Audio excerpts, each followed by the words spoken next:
New video just released by Russia showing U.S. and Canadian fighter jets intercepting Russian-Chinese military planes off the coast of Alaska. You see those planes flying just feet apart.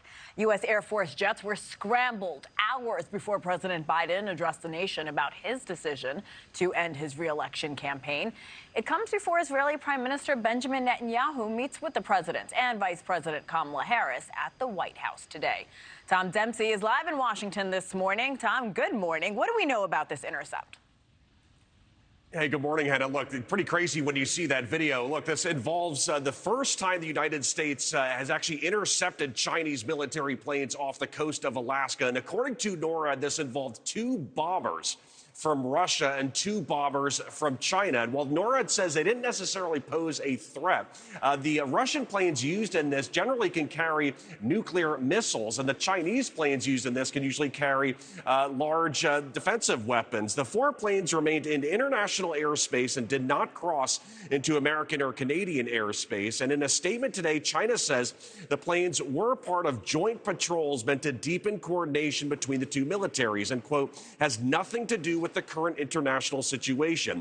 NORAD, also known as the North American Aerospace Defense Command, says the planes were not seen as a threat. But Alaska Senator Lisa Murkowski says she was briefed by U.S. military staff and warned the Air Force of making cuts to the 2 units who took part in the intercept. Republicans on the House Armed Services Committee also tweeted that this cooperation between China and Russia is a threat and saying the U.S. must focus on deterring Russia and China. These sort of interceptions are not uncommon, we will note, with American, Russian, and Chinese military planes intercepting one another. Also of note, just on Sunday, Russian authorities actually said they intercepted U.S. bombers in the Arctic, 2 U.S. bombers in the Arctic. And the United States Department of Defense recently warned about more involvement in the Arctic region with the Chinese and Russian military. But we do expect to learn more about this latest incident during a press conference with the Secretary of Defense and the Joint Chiefs of Staff at 11 a.m. Eastern Time.